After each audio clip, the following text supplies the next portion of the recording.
In this presentation, we're going to look at Meydancik Kale as an example of this question of the Persian hegemony, Iranian hegemony, the reach of the Achaemenid realm, and its footprint archaeologically in distant regions. So and as always, I'm going to use, when possible, rough Cilicia, where I have worked, as the kind of template for this. What's going on in rough Cilicia at the time of the Achaemenid Empire? So we're talking 5th, 4th centuries BC. And we have a stunning example, really one of the greatest archaeological sites for the classical period in rough Cilicia is this fortress, Meydancik Kale.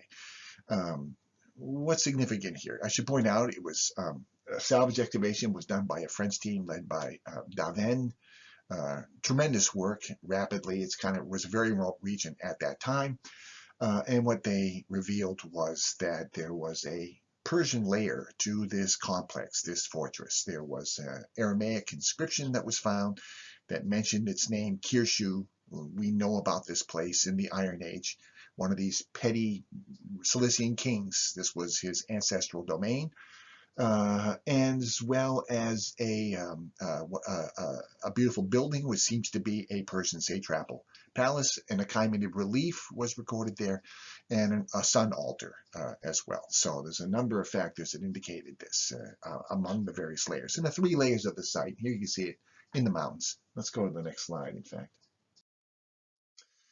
Put it locationally not too far from Kalanderis, which was a harbor town, also believed to have been a Persian naval base. Persian artifacts were found there as well, Persian era artifacts and coins. So this was an important region for the Achaemenid control. It was one of the main pathways from the shore up into the mountains to get out to the plateau, and it was also a place probably useful for the timber, the cedar timber that could be harvested just below the Taurus range in this region. Just another map from Davin's book showing the location, and it's just a spit of a promontory that juts out from the plateau above this deep river basin, a ravine that works its way down to the coast, not too far from Kalanderis. The two were undoubtedly connected at this time. Here is Davin's reconstruction of what the fortress looked like at its peak. And the Achaemenid relief, which was probably removed and relocated on the walls. Maybe originally was set up as part of the palace complex, for example. The site was an Iron Age capital, then taken over by the Persians, and appears to have been a base of a Persian satrap, and then was taken over by the Ptolemies and completely remodeled by a Ptolemaic garrison. They found the famous Ptolemaic coin hoard there that dates to about 280, 270 BC.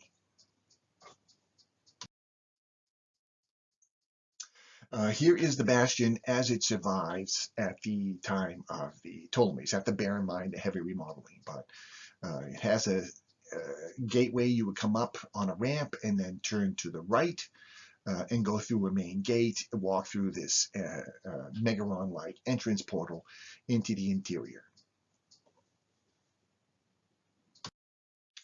Here's a view of the promontory from the road today. You're looking at the palace in the foreground. The fortress in the foreground. And I show this first because below the fortress are the remains of the Iron Age, whatever it was, settlement, citadel, whatever it was. And so what we're told is that there was a native king in the Neo-Babylonian period, the Chaldean period, around 527. He had to be driven by King I'm trying to remember his name and drawing a blank. But in any event, he was driven from the coast up here, and then the king set fire to this settlement as well. And this native king, the king of Kirshu, Apawashu of Kirshu, nonetheless escaped into the mountains. And it's later, according to Xenophon, that one of his descendants, Epioxa, the queen of Cilicia, married to the king of Cilicia, Cianesis. They're based in Tarsus, which is much further north. But the name is pretty much etymologically the same as Apawashu. Epioxa she represents this line in all probability. And that'll lead to an important question. But nonetheless, there was an Iron Age site, then built over by the Achaemenids, and then built over again by the Ptolemies.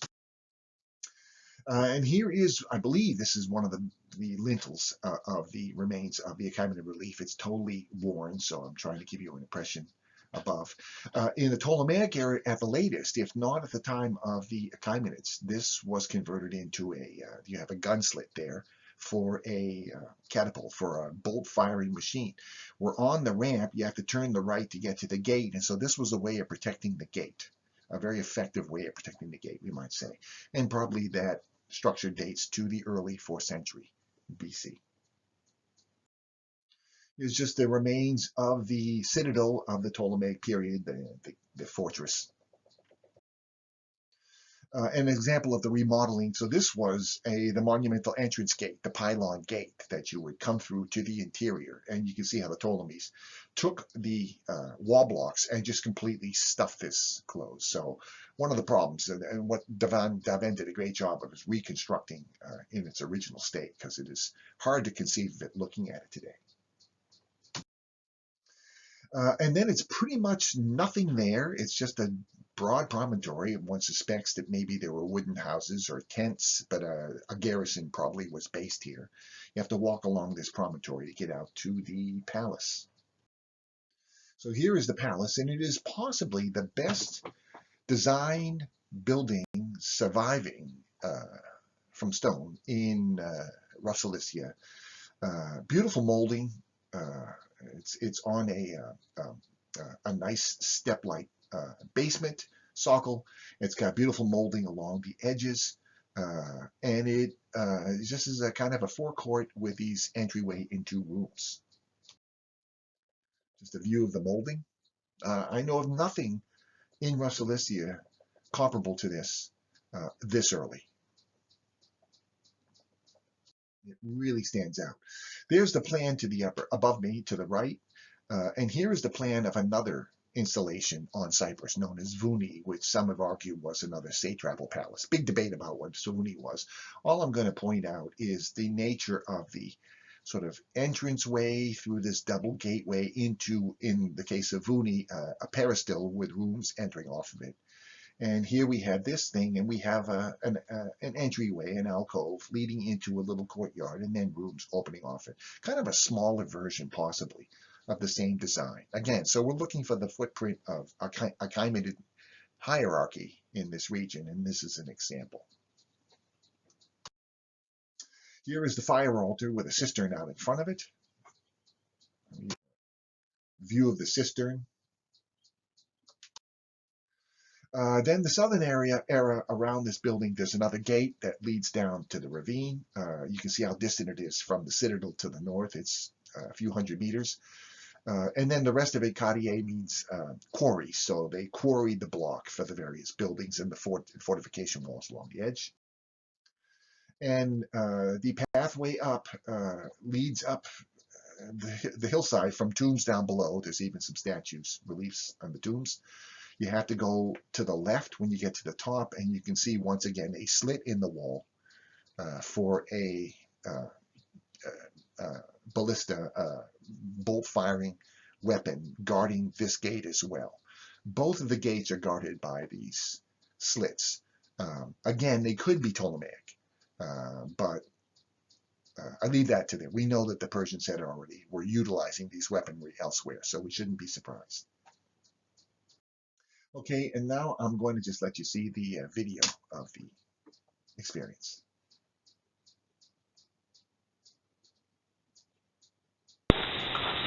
This is the castle of Meydancik Kale, which has ruins dating back to Hittite times, and it was a base of a Persian garrison. We're up from Kelendaris, up this ravine. As you can see, the landscape is lunar up here. Here's one of the Achaemenid reliefs, very worn. You see the steps into the castle, and we have the fortress component right here.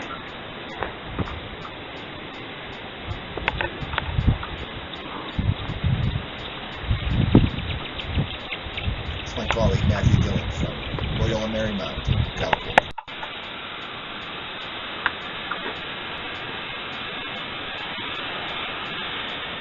All this is remodeling from the Ptolemaic period. Take a look at that. There you can see the remodeled entryway. The back side of the entrance gate from the inside.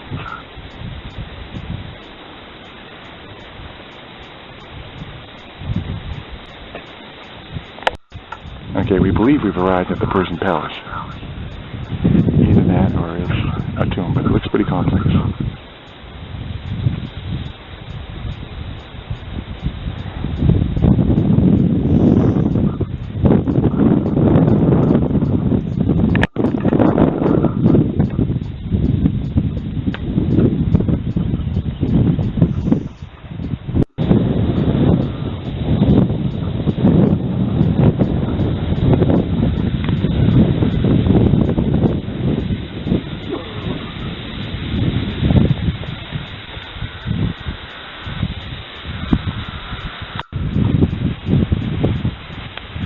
The palace from a distance. The Babylonian king was Neri-Bessar.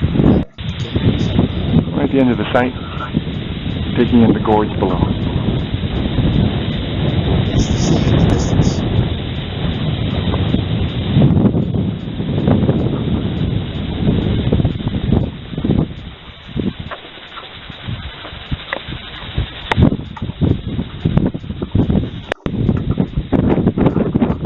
Back at the palace and the walls along the east side from